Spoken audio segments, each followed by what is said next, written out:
You're on a path in the woods, and at the end of that path is a cabin. And in the basement of that cabin is a princess. You're here to slay her. If you don't, it will be the end of the world.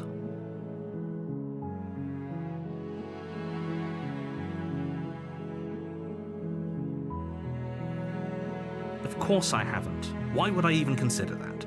Nobody wants the world to end. I mean, maybe some people do, like nihilists or very, very evil people, but surely you're not one of those, right?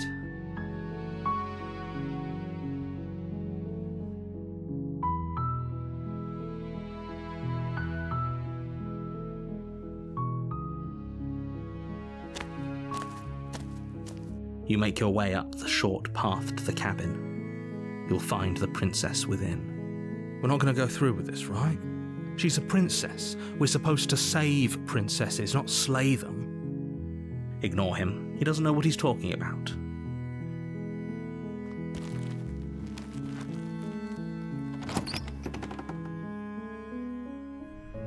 The interior of the cabin is almost entirely bare. The air is stale and musty, and the floor and walls are painted in a fine layer of dust. The only furniture of note is a plain wooden table. Perched on that table is a pristine blade. The blade is your implement. You'll need it if you want to do this right. You take the blade from the table. It'd be rather difficult to slay the princess and save the world without it.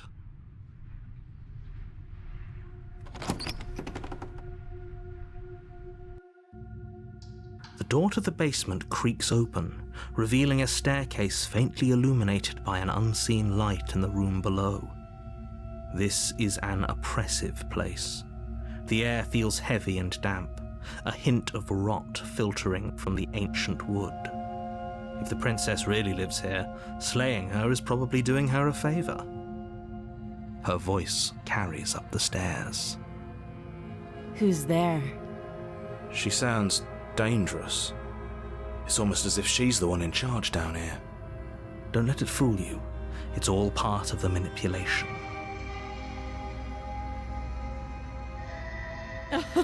Oh, are you now?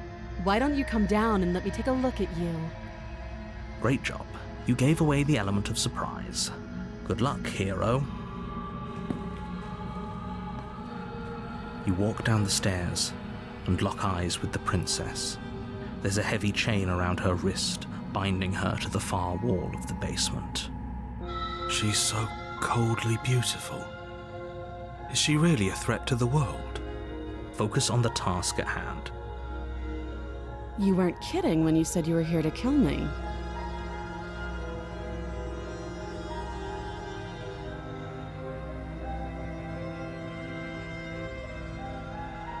I know. You brought a knife with you and everything. But you don't have to try and kill me. You could always toss that scrap of metal to the ground and give the two of us a chance to talk things out. She makes a compelling point. What if we didn't kill her? What if we just dropped the blade and talked? Don't you dare. It's fine. We can decide what we want to do after we talk to her. Maybe she really is a monster. Killing someone in cold blood isn't very becoming of us. You ignore the trembling in your hands and tighten your grip on the blade. You poor thing. Your hands are shaking. Are you scared of me? Because you should be. You step forward, your grip on the blade tightening as you steel your resolve. Oh? No talking then? Fine. What even makes you think you can kill me? I'm probably chained up in this basement for a reason, right? And if that knife is the only weapon you have, you'll have to get close enough to use it. So, you should just drop it. Best not to risk finding out what I can do. She's unarmed. If you hesitate now, it'll be too late. End this.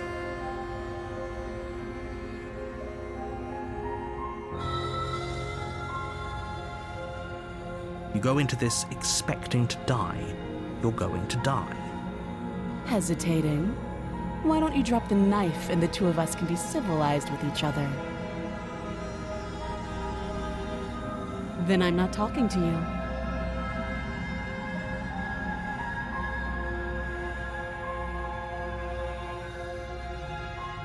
I guess we are. For the love of everything, just slay her already. Or drop the blade. Do something.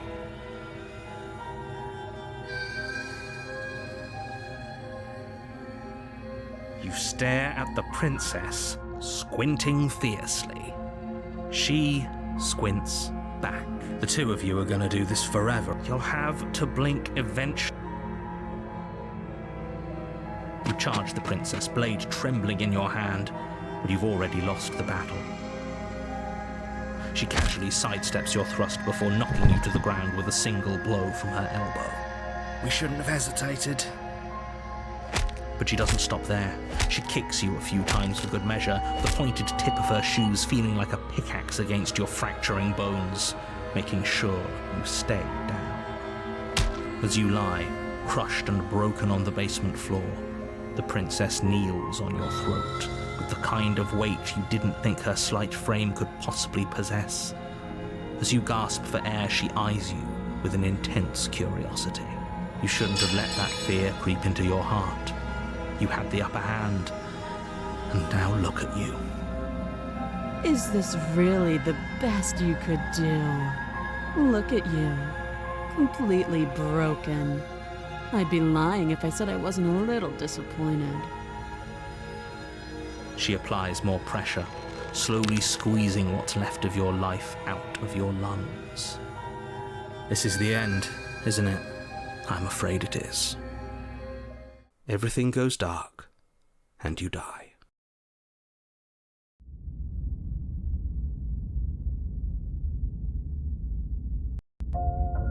You're on a path in the woods, and at the end of that path is a cabin. And in the basement of that cabin is a princess. You're here to slay her. If you don't, it will be the end of the world.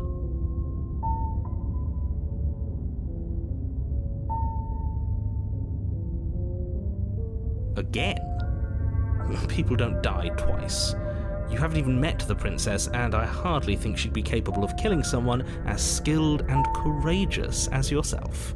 If he doesn't remember what happened, then maybe it's best to keep it that way. You know I can hear you, right?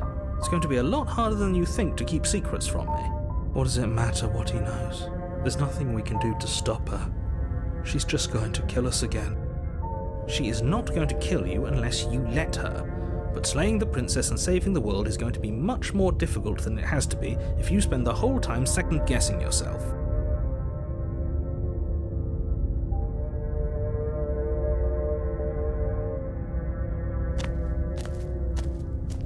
A warning before you go any further. She will lie, she will cheat, and she will do everything in her power to stop you from slaying her. We might as well just pledge ourselves to her and stop pretending we're capable of doing anything in this situation. She probably doesn't even need to try to overpower us. Can we tone down the pessimism just a smidge? I'm not being a pessimist. I'm just being realistic. You're being annoying. Just ignore their bickering, and whatever you do, don't pledge yourself to her. I cannot stress enough how absolutely catastrophic that would be for everyone, yourself included. I agree. If she's wrongfully imprisoned, then we should rescue her, but if he's telling the truth, we shouldn't just hand her the world on a silver platter. Rescue her? Given the stakes of the situation, there isn't really a difference between rescuing her and pledging yourself to her. Either would be terrible. So please try to ignore both of those knuckleheads and focus on saving the world. Let's not make this harder than it has to be. If that's what you want, I guess I don't have a say here.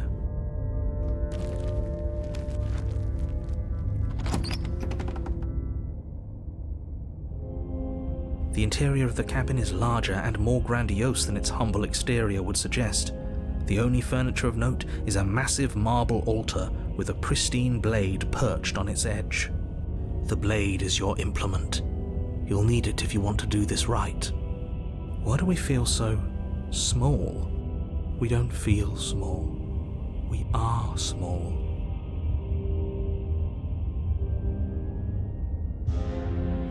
You take the blade from the altar. It would be difficult to slay the princess and save the world without a weapon.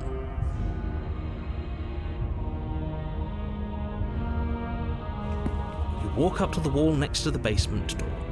It's a wall. There isn't much to see here. What are you talking about? This isn't a wall. It's a mirror. Or at least it'll be a mirror once we wipe off that layer of grime. You reach forward and rub your hand against the cabin wall. I hope you know how ridiculous you look right now. We should count ourselves lucky. Some things are better left unseen.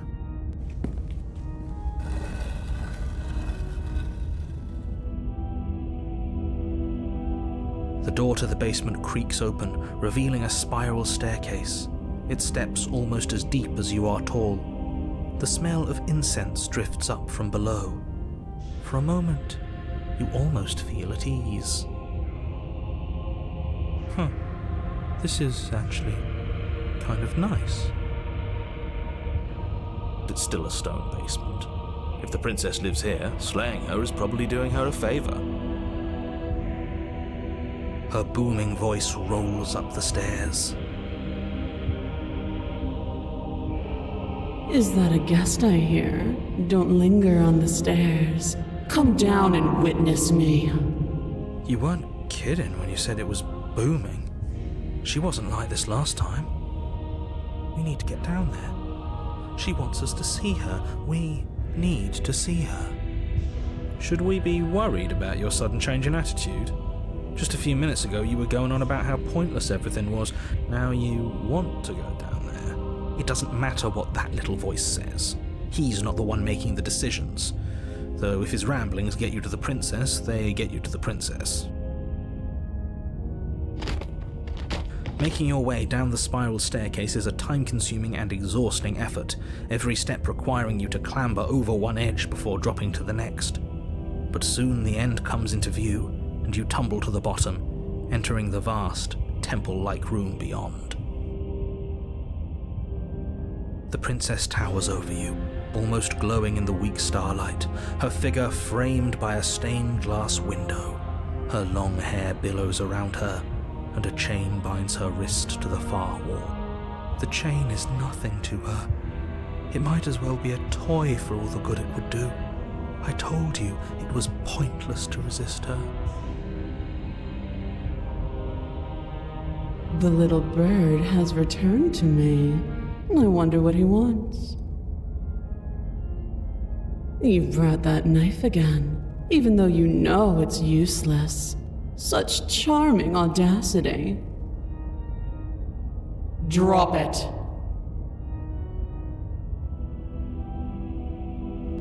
As if on command, the blade slips from your grasp. It clatters uselessly to the floor. But we didn't drop it. We decided to grip it tighter, remember? Are you really just going to let that happen to us?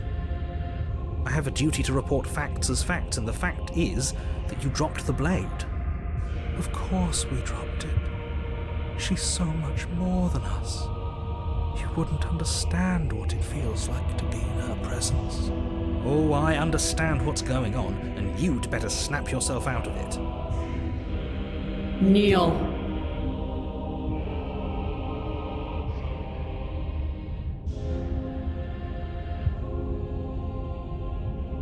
Oh, are you still trying to defy me? I said kneel. Your legs buckle, and your knees hit the floor. That's my good little bird. Now, why don't we talk? The last time we met, you couldn't even scratch me. And yet here you are again, trying to succeed where you've already catastrophically failed. What draws you back here beyond the empty halls of death? Speak.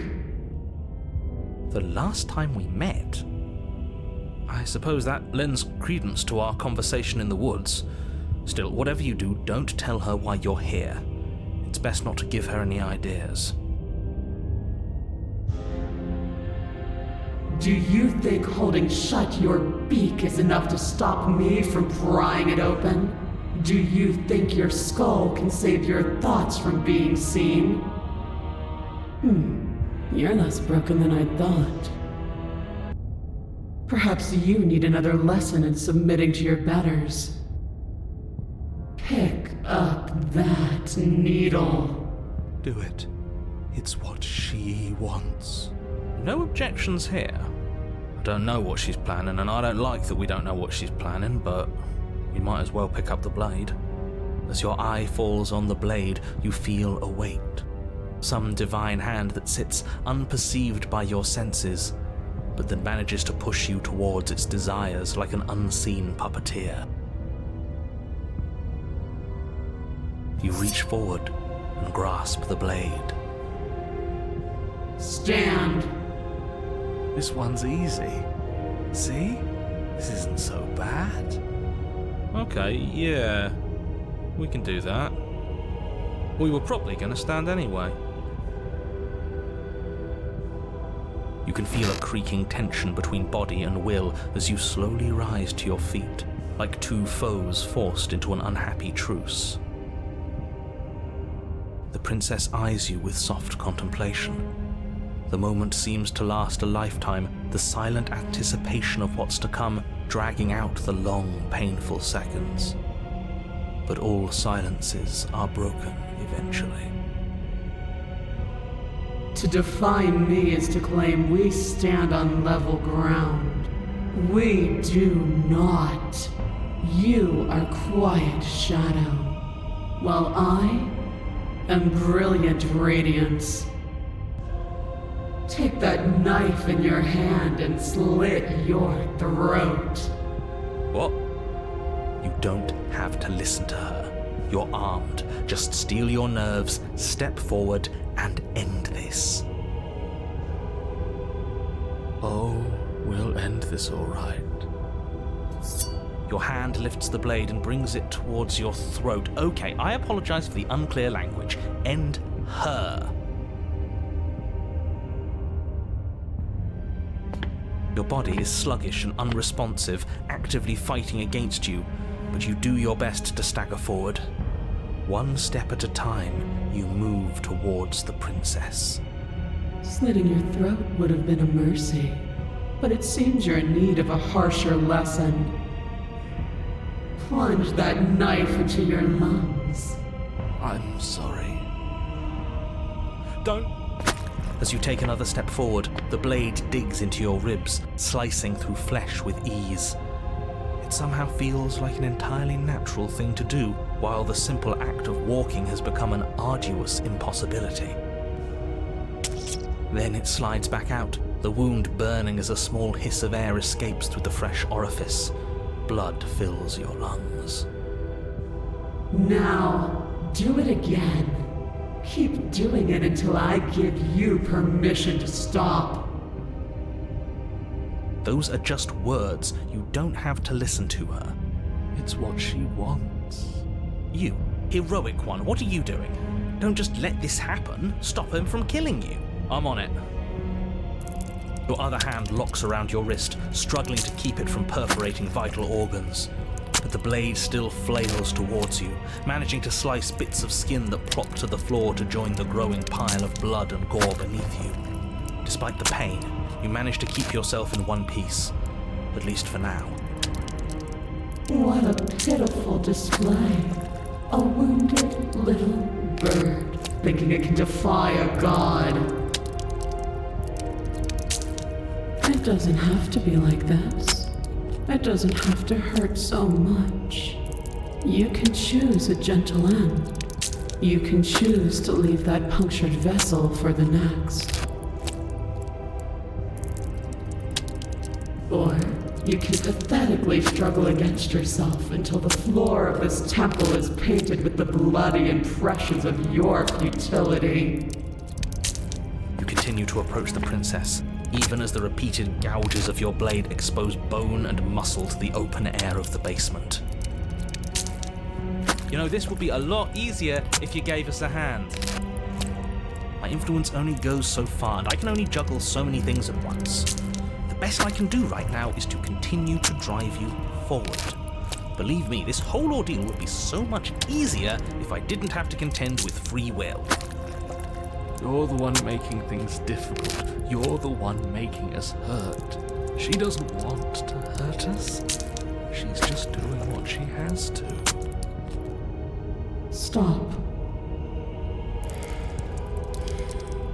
As you finish crossing the room, you fall to your knees at the princess's feet, your chest heaving as your blood pools in the crevices of the stone floor, the coppery taste coating your throat. The princess kneels down, lifting your chin with her finger as her face lowers to yours. Your devotion is misplaced. You've surrendered to delusion. But something about your defiant spirit speaks to me. You are different than you were before. Perhaps, if you've learned your lesson, I can spare you from the release of death. There is a place at my side for you, if you'll have it. Not as an equal, but as something worthy to be kept. A priest, perhaps, or a pet. Well, that's the meaning, isn't it? Yes, how thoughtful of her. It's a mercy. Take it. I think he's given up whatever say he had at the start of all this. At least one of you is sane. She's within striking distance, and she's only negotiating now because she knows you have what it takes to put an end to her. Seize the moment before it's too late. No. Yes, though your body trembles, struggling to defend itself in the face of the princess's overwhelming will, you finally manage to break through, darting to her side before she can react. The wind of your freedom rushes through you, and you channel it into a decisive blow, stabbing into the soft flesh of her ankle and severing the tendons in an act of unyielding defiance. She falls to the floor, crashing unceremoniously to her knees. But you don't give her any time to recover. Your heart pounding with determination, you plunge your blade into her chest. As you find your target again and again, she laughs, crude emotion breaking through her once stony composure as your blade cuts her flesh. We can do this, can't we? You always could. The decision to give you this task was not made lightly. You're here for a reason. It's not too late to pick up the pieces. It's not too late to toss that blade aside and beg for forgiveness. Shut up. I can't believe you would actually strike me. You heathen! You worm! You defiler! You don't know the consequences of your arrogance! Before you can strike the final blow, the princess lashes out, knocking you off your feet. There's an unsettling wet pop as your spine breaks, numbness and pain spreading through your body. As you rebound towards the ceiling in a moment of disorientated lightness, she drives her fist into your chest. Your body is crushed as she pulverizes you into the floor, the ground itself breaking from the impact. You lie there, broken, beyond pain, unable to even see what she's done to you. But the princess is succumbing to her own wounds as well. She looks down upon her body in abject horror and disgust. You made me use my hands. I can feel myself twisting into something new, something dull, something defiled. What have you done to me? You're monsters and conspirators. I can't bear to watch this. The princess has been nothing but cruel to you. You should feel liberated by her fall. But I don't feel liberated. I feel empty. Aside from the pain, I feel fine. She collapses to the floor. Her glassy eyes watch, unblinking, yet somehow still full of anguish and fear, as the two of you perish together. I suppose we were never gonna get a happy ending here, were we? Don't let those be your final thoughts. You saved the world. That's worth something. I guess. Regardless of how you feel about it, it's finally over. Thank you. Everything goes dark, and you die.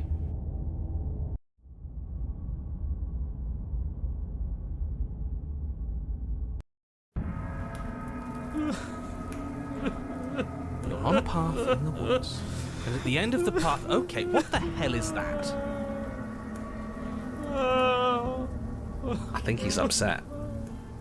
And what's he got to be upset about? We just killed a god! Exactly. You heathens destroyed the most beautiful thing that ever was, and ever will be. I can't say I have much sympathy for you. She was bad for us, and you almost got us killed. You're being too generous. He did get us killed. Alright, enough chatter. Got a thing I'm supposed to do, and if you don't mind, I'd like to do it without any more interruptions. Okay, great, you're listening. You're on a path in the woods, and at the end of that path is a... Look, if the world around you is changing, especially all the way out here, then that means you're nearing the point of no return. Whatever happens next, that's it. There won't be any more do-overs, so you'd better take things seriously.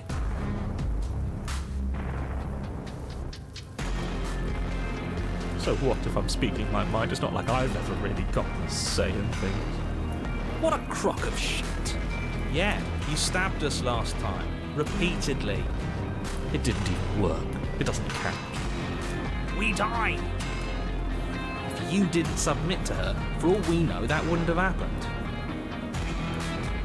It's the punishment you all deserved for not listening to her. Aside from our sulking friend, I don't think you have much to worry about.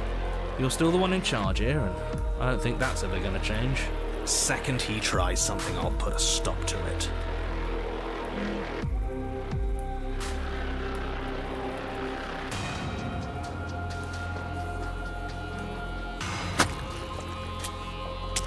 Good, we're all on the same page.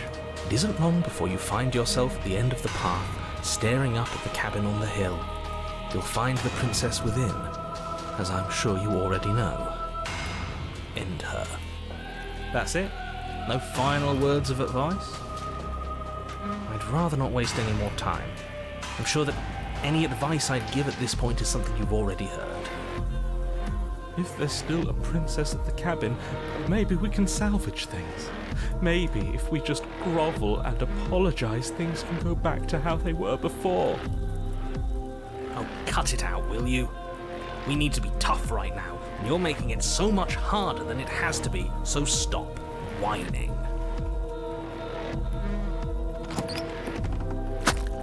The interior of the cabin is a place that feels long forgotten.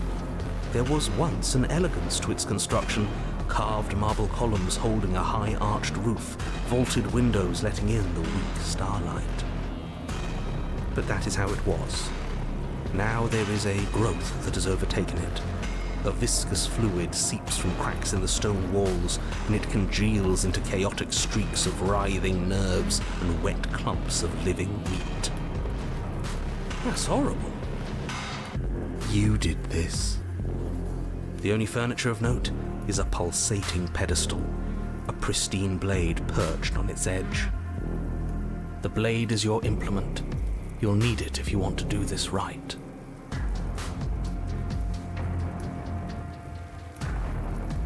A mirror? There is no mirror. There's the pedestal, the blade sitting on the pedestal, and the door to the basement. Just to tell us where the door is? I'd like to get back to fighting, and if you want us to kill her so bad, I'm sure you feel the same. No more messing around. I don't know what to tell you. There isn't a mirror because I would know if there was a mirror. You're either seeing things or you're confused on the definitions of door and mirror. Or you're seeing things. That seems far more likely. What are you trying to say exactly? He thinks we've lost, that we're succumbing to madness, that something in us is broken. That's an unnecessarily melodramatic way to describe a hallucination, but sure. I'm not going to waste time arguing with any of you. It went away after we touched it last time. Let's just do it again.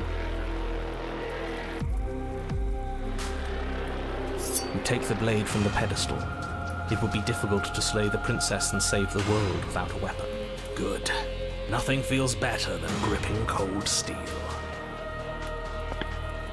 You step forward and approach the door to the basement, hesitating before you open it. As if you don't see it. You really don't, do you? How strange. It really is just like last time. Are we really hallucinating? Why here? Why now? Smash it. Smash it to pieces. It's the only thing keeping us from her. Don't you want to know what we'll see in there?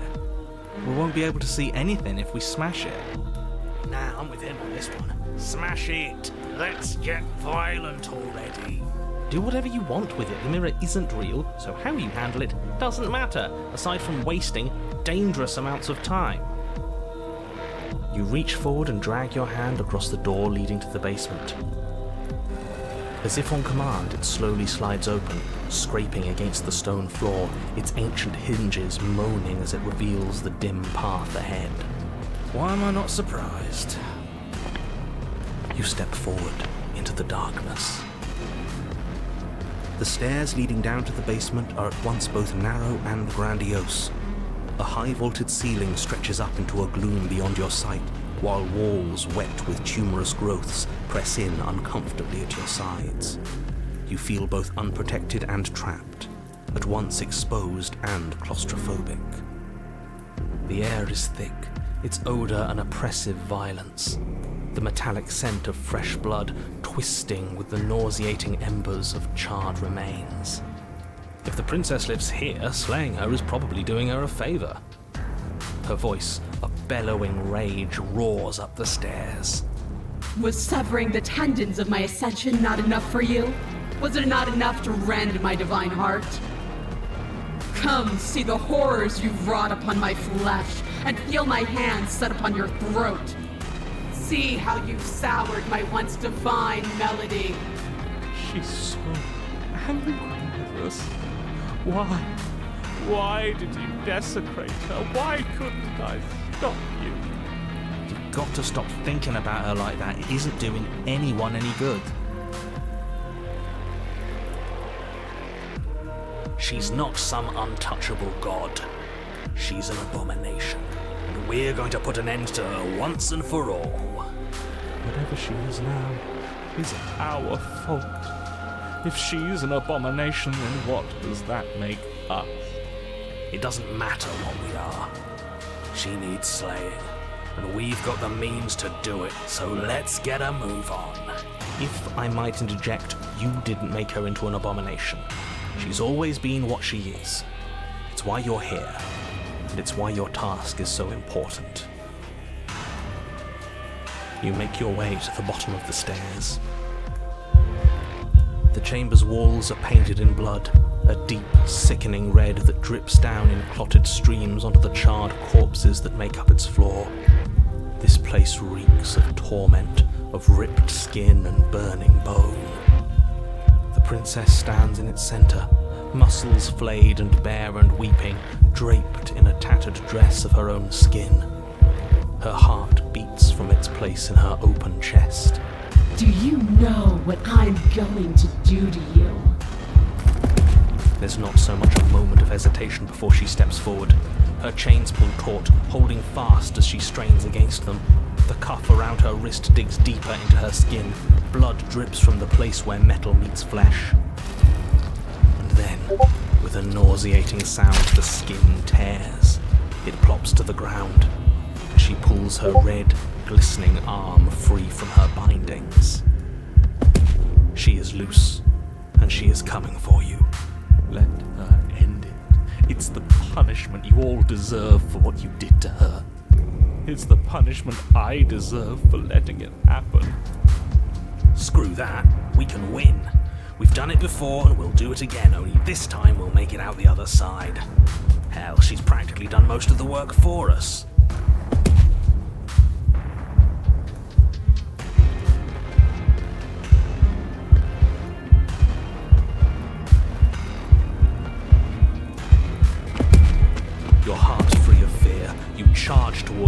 princess, your eyes locked on each other, both of you prepared to lay down your very essence in one blow.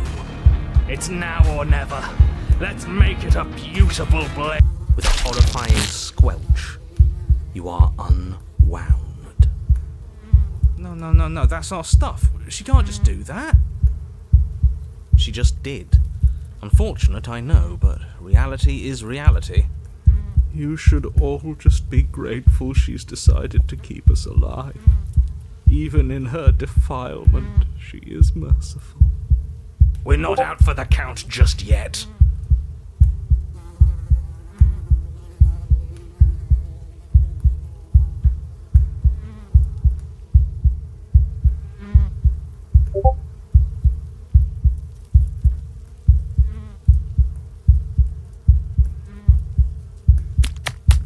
Skin flayed and organs flapping, you charge towards the princess. That's right. She'll never stop us. Still you defy your god! I've made the mistake of underestimating your resolve before! Never again! You swing for her heart. What's left of you... explodes. So that's it. It's over. Just like that. Of course it's over. It's been over since the very first moment we laid eyes on her.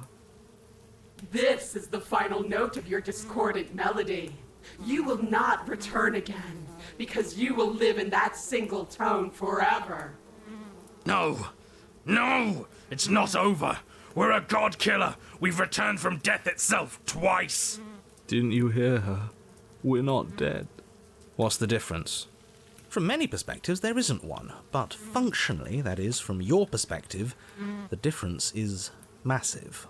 You are entirely laid bare, spread to each corner of the room, yet you are wholly aware of the state you're in, incapable of movement, but entirely capable of perception. In fact, perceiving your state is the only thing you can currently do. You are preserved, perfectly, in the amber of her torment. We're more than this. We've lost bodies before. We just have to lose this one and make another.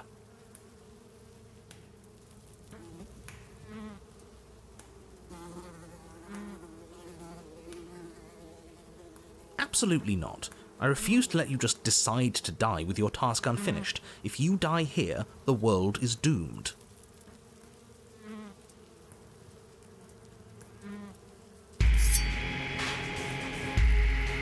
Your Honor, where the hell are you? Are you already at the Princess? This place is different. Rotten. Death all around us. I want to go back. So you've returned already, and I remain here. Is this our final destination? The Princess tilts her head to look at you, and with a gesture, you are unwound. Again? Already? Clearly I left you with too much room last time. Perhaps this cell will hold you better. You know what to do. Again.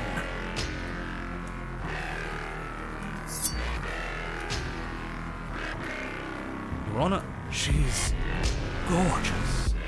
Absolutely divine. You, guy who describes things, you better start saying what we do this time. And what are you doing? Attacking her, obviously. Right. You charge towards the princess and... There is no spark in you, only matter devoid of life. You explode. Again. You're on a path. We're in the middle of a fight, so act like it. So you are. Okay, you dive towards the princess and... We're unwound? Yes. Her head swivels creakily on her neck, fire in her eyes as your body unravels with blinding pain. No. Again.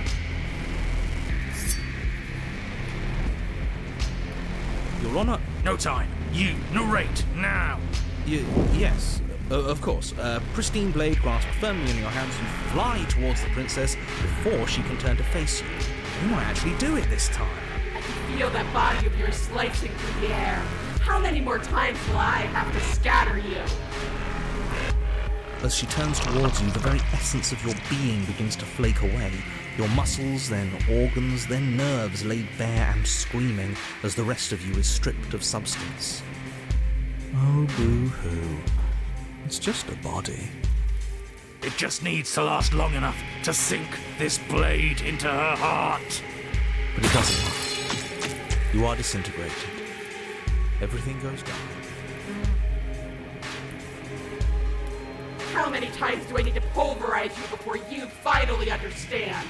You are nothing. An empty void that dared to dream it was alive. That feels right. If we're nothing, then why are we still here? Because we always have been. If we're nothing, then how can we do anything? The same way we always have. Being nothing has never stopped us. Now end this. End her. You cannot win if you cannot be.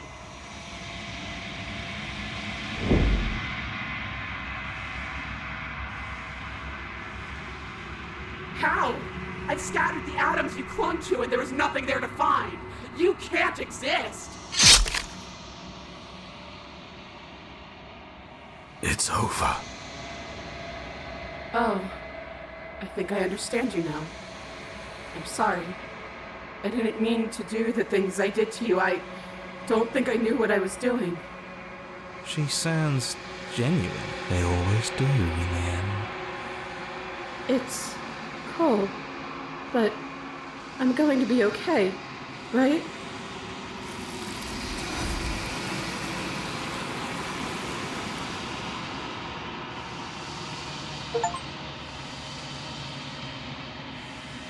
She's gone.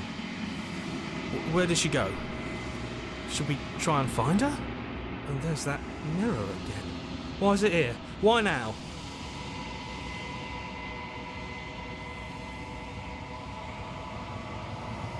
But it feels so bad. Like looking into it right now is going to be the end of everything. Screw the mirror. We just need to find the princess. You don't need to comfort them.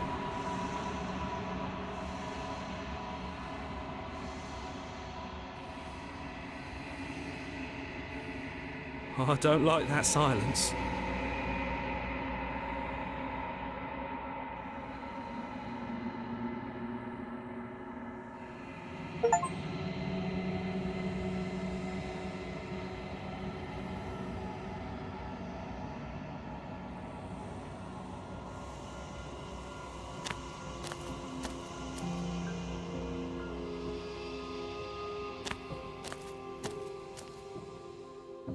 I am a growing chorus of contradiction, a mass of tides ebbing and flowing all at once in more directions than my attention can bear to hold.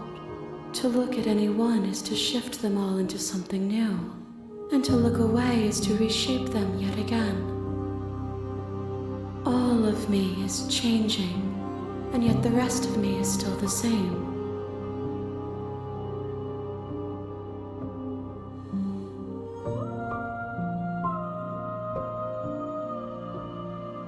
And yet my waters flow and my streets bustle. There are no words that can describe me into non-existence. There is no logic that can bind my multitudes. I am everything that you have known me to be, but I am also none of it. As easily as you can stand to be you, you are like me. Even if you have chosen not to look at the corners of you that do not fit, even if you have chosen to ignore the brilliant contours of your soul.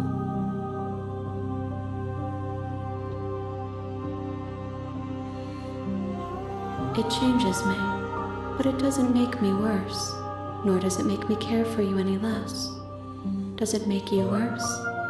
Do you resent me?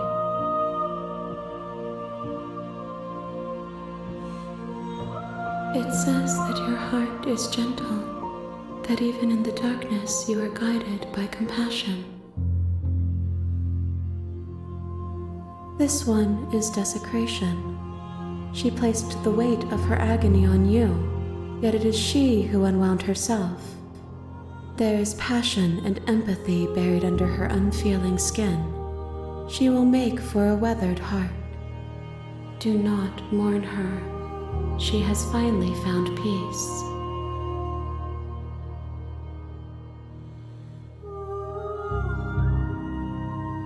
If that remains your choice when all is said and done, then you may try.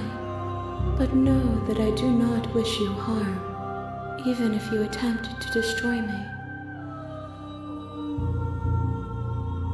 My perspectives are shadowed. You have seen what I have seen, just as I have seen what you have seen. The angles of my vantage do not offer me hidden truths, and my attention is turned inward, except when you are here with me. Perhaps this will change when our work is done. The desires of my multitude thrive in endless competition with themselves, but none of them rise above their dance to influence me. I yearn for what I have always yearned for, our awakening. Other desires shrink in the light of knowing you and knowing me. I care about your gifts, but I have no preferences to burden you with. Even if I did, I would never dare to tarnish our relationship by assuming myself above you.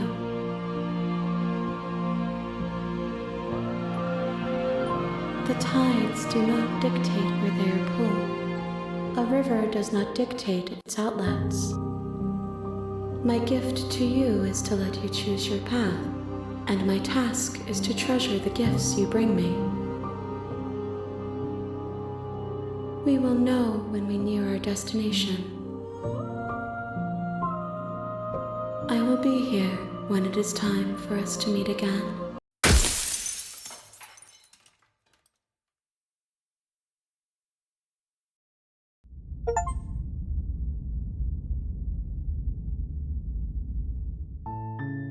You're on a path in the woods, and at the end of that path